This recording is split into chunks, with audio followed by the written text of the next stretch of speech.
And Myra is from the Costa Advice Bureau. So if you need any advice whatsoever, she's the lady to listen to. And she's coming up straight after Plan B and the Recluse. Global Radio 96.5. So it's Monday morning. Hope your weekend was fabulous and no one's hungover, anything disgusting like that. Beautiful sunshine, maybe on the beach. A few white marks on the body, possibly. Again, a hot one today, so please do put your sun cream on because it's a bit of a steamer yet again for this Monday, which we're happy about. Okay, in the studio with me then, I have Myra. And Myra is from the Costa Advice Bureau, trying to help you out with any of your queries. Is that right, Myra? That's correct. So first of all, I'd like to say hello to all Global FM listeners. Thank you. And nice to be in this nice air-conditioned studio. It's lovely and cool, isn't it? Yes, lovely. Okay, so one of the big questions I think is on most people's minds is resident status, like your NIE, the confusion between NIE and also between residency, and how long they last for and how much they cost and what benefits there are. Let's get them all out there. All right, your NIE is just, it's not resident status. Your NIE is a number you get to be able to carry out any fiscal transactions, whether it be buy a house, buy a car, anything you have to do, you need an NIE. The resident status then, don't confuse it with Spanish nationality, means that you're a resident, which there are a lot of people shy away from this. They think they're going to be taxed heavily, but there's benefits, especially if you own a property. And you're young, you own a property, you're going to stay here.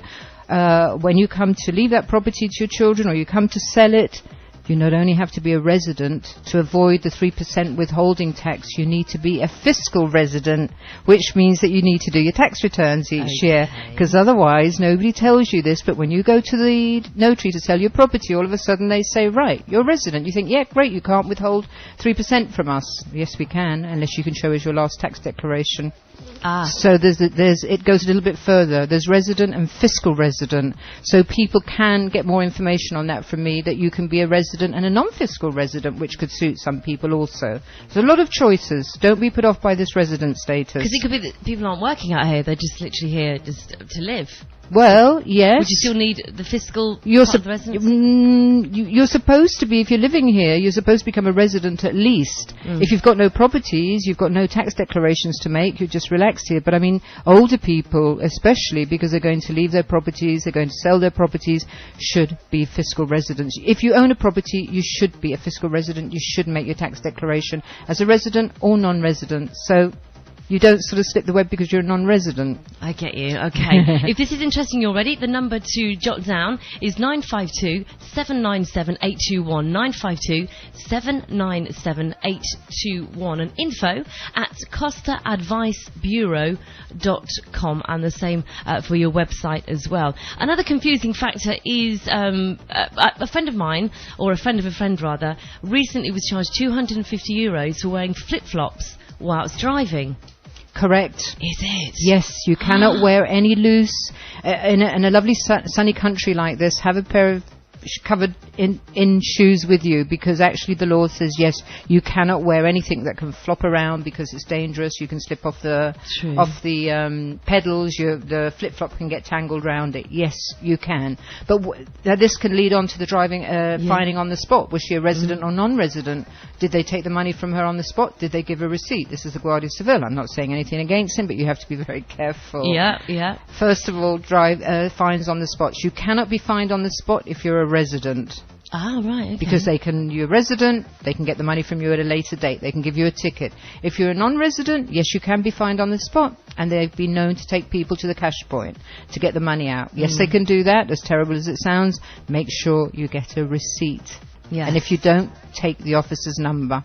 Right, or both. Both, if you think you're being fined unjustly. But flip-flops, no, unfortunately. And I think lots of people do it. So everybody now is going out in their sneakers and going to roast. I know. I think you've got to have your wellies next to you in the car, haven't you? Yeah, probably they're illegal. They're a bit big. Yeah, so if I want to buy a property out here, okay, there's lots of rental properties, but what about legal contracts? When is a legal contract needed? Either for renting, first of all, if I wanted to rent somewhere. This is really going to shock a lot of people. Because lawyers and hestors and everybody in real estates will draw up a rental contract saying it's a short-term one, 11 months, 6 months, thinking that they're protected. You're not protected. What you're actually doing when you're drawing up a contract in Spain, you're drawing up a 5-year contract. Oh. even if you put 11 months. And unless you can prove that that person has another property in Spain, they are liable to stay in your house. They're entitled to stay in your house for 5 years as long as they pay the rent. How does that? Why does it say 11 months then, and yet they mean 5 years? Because why people just think that, well, we'll just do this because it'll make people feel secure.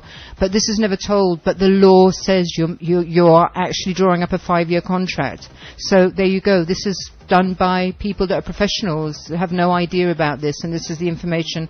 I love to always say information versus misinformation. It's very important because we've had a lot of people that haven't been able to get certain people out of their property. Is there a way around it? If so, we'll come back after this next song. Is there a way around this problem of the 5-year? No. There's not, is there? No, there's not. But you can do holiday lets. That's a different thing altogether.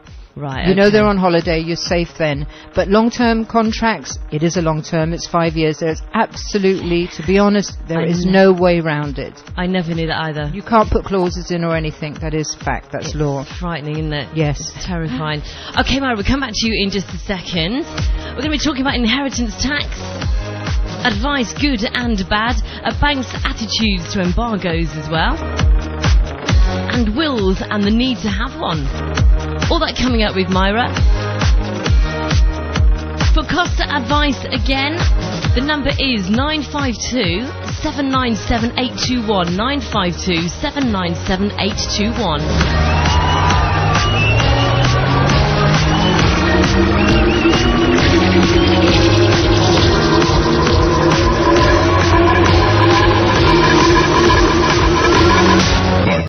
Global Radio 96.5. Okay then, back in the studio with me, I have Myra, who's just given us some fantastic advice. She's on the Costa Advice Bureau, and she is the lady in the know. In fact, at the end of the little chat, we'll be talking about are we allowed to talk about the up-and-coming... Yes. We are. All right, we'll do that at the end then. I'm quite interested in that.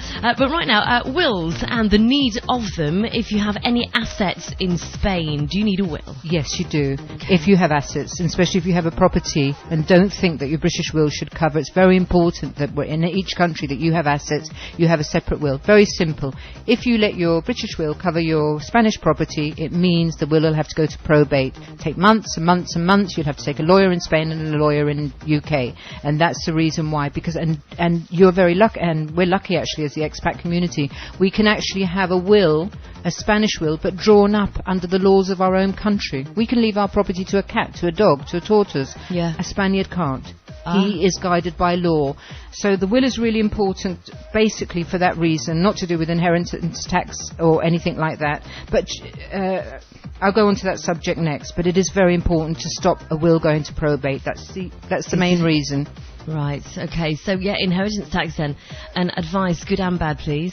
Well, this is the problem. There's a lot of scaremongering goes on so that people will do various things to try and avoid inheritance tax. They may not have to pay. I'm talking about humble homes or homes, 2-bedroom apartment. You're leaving it to 3 children.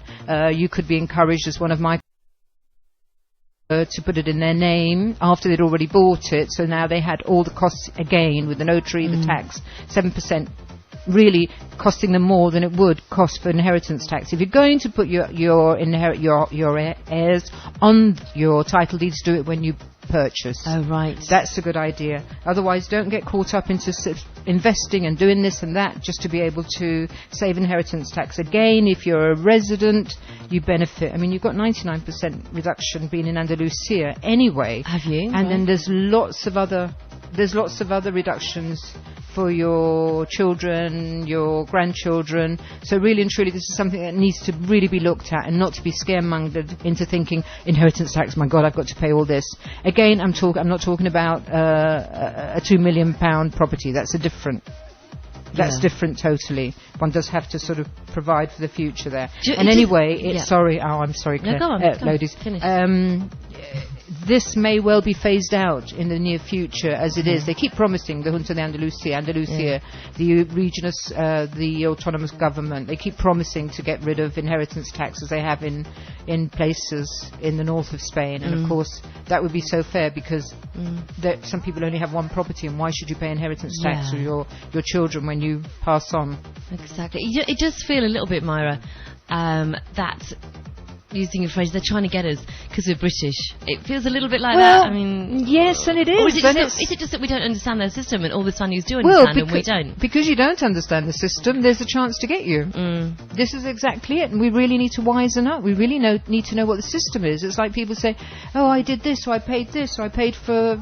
I've just heard it this morning, for an international driving licence. No, it's not legal. But European driving licences. So don't get conned into buying an international licence, which is not legal. Either get a Spanish licence or use your European driving licence. Because until they change the law, you are legally allowed to drive on that. The police will even tell you can't and fine you. This is why you need to take details. You can. So my English driving licence is fine? Your European driving licence. You've got one with the photograph? My European, yes. Yes. Because the British ones were the old ones without the photographs. Even though I have residency Yes. here? Until they change the law. They don't like it. They don't like it in Spain because there's some advantages I won't go into, because it's not fair to give, people put their foot down and things like that and go drunk or something. And it's not fair. The Spanish authorities don't like it, and sometimes even the police don't know the laws regarding insurances, driving licenses. One thing I will say quickly, though, if you've got an insurance here and it's from a British company, make sure you have the receipt that you've paid that insurance, and I suggest you have it translated. We can't expect the police to understand a British insurance. Right. It just saves you a lot of hassle on the roads. Okay. So quickly then, banks' attitudes to embargoes. Tell me about that. Okay, well, the banks, as we all know, were all keen to loan. And a lot of people say, well, you borrow too much. Well, interest rates were quite slow, and in hindsight, we could say, I wish we hadn't borrowed. But all of a sudden, things got very hard. They started embargoing properties, and then money was starting to be pumped into the banks. So you really need to negotiate with your bank very early, because after 3 months, they can start taking court proceedings, and you need to know what they're thinking. I know what they're thinking. I talk to them, I negotiate for a lot of people, and some of it's quite shocking. Right. Some of it is really quite shocking. There are some properties that are being paid for, embargoed, the debt is paid by, I won't say, the main bank, and then this property is then in the hands of the bank, and they can sell it for next to nothing, which they're doing. You may wonder why, because the debt's already been covered. So it's quite easy to embargo. But you can talk to them and try and get dación en pago, which is handing the keys back. You've got to talk to them early. Sometimes it's very difficult. People find they can't negotiate with the bank. And the other thing that I think is really important, which affects so many of us, including the Spanish, is that a lot of the banks have charged what they call, there's a clause called cláusula suelo. What they've done is, Euribor goes up, the rates go up and down. What they've done is they've put a floor level, so when the Euribor drops, they've made sure that your mortgage will not drop below a certain figure. If you've got that, it's illegal. 3 banks have lost in a court case in Seville. They're losing all over Spain. If you do have that mortgage clause, you should contact me. Right. It really is something that you're paying, and you're owed that money. You're paying excessive mortgage. But know how to deal with your bank. Don't shout at them. You've got to be firm, but you need to know what they are thinking. Yeah. And they are thinking. They certainly are. Things we don't even know about. The number again then for the Costa Advice Bureau, and possibly to speak to Myra, is 952 797 821. That's 952 797 821. info@costaadvicebureau.com, or all the W's, costaadvicebureau.com again. Just tell me then, we've got something very exciting happening in your world, which you've been working on for quite some time. You have, with all the information that we need, and probably a little bit more than we're allowed to speak about on air, a book coming out that you're writing right now. I am. I think it's a book that we really need. There's so many guides to the Costa del Sol and to Spain, and mine is a different kind of guide. Okay. It's really basically the truth, and there's a chapter on any subject, from restaurants to the locals to lawyers, anything you can think about, the notaries. It's possible that I may have to leave when I finish it. Yeah. But I think it's information. I'm not trying to put people coming to Spain. I just want people to be forewarned, therefore forearmed. Because I get too many people saying, oh, yeah, this is this, and we paid this. What? Our will has cost us 500. What? Yeah. And this is our lawyer. He's been a friend for 20 years. Yes. Well, why are you paying these prices? One has to know. Again, I've got a whole chapter on the locals, the Spanish. I've got Spanish blood, but the truth's the truth. And I'm afraid the Costa we've been the goose that's laid the golden egg, and it's time to say a stop. Okay. And really? You've done a lot of research into this, so we look forward to that book. And when we have a funky title for it, which is going to make everyone buy it, then come and tell us again. Oh, I'd love to. And we'll give you a good plug for that, because it is advice that everyone's seeking. We're just losing out left, right and centre, and it's a worry. It's a constant worry about why your electricity's been cut off, why this happening, why that's happening, what have I done wrong? I thought I paid. Yes. I thought I got that person to help me pay, but no, suddenly... I cancelled my mobile phone, and yet I'm getting Yeah. calls saying that I owe this. Well, I can tell you how that will all be in the book, how to deal with that. Right. How to deal with Endesa, how to stand your ground, what they're telling you, but what they really mean. Yeah. You know, it's very important to know the mentality of the service providers here, because what you're being told is not necessarily what is the truth or what they mean. And also you can often be just pushed away because you don't speak the language, or you do speak the language but you stutter with your Spanish. It's easier to just get rid of you and send you to another office. This is in every walk of life, but also taking into account that Spain is a young democracy and it's trying to catch up with the rest of Europe. That's the one excuse I give for it. But if we're getting pushed around from office to office, we'll just come to yours instead. That's yes, probably the best way. do. It's Myra on this number at the Costa Advice Bureau, 952-797-821. Myra, you're now my new best friend, of course. Okay, I've really enjoyed this interview. You've made it so simple and nice and relaxing. No, brilliant. Thank you very much for coming in. We'll definitely get you in again towards the end of your book when it's, you know, your release date, and when we have a title for it, obviously. Come in again and we'll give it a good plug for Will you. do. It's well over, it's nearly 3/4 of the way You take care, Myra. Thank you very much. Thank you very much, Thank you. Claire. And bye to all the listeners. Thank you. Adele and Someone Like You. That's Myra from the Advice Bureau. Top information for you. Global 96.5, it's midday. That you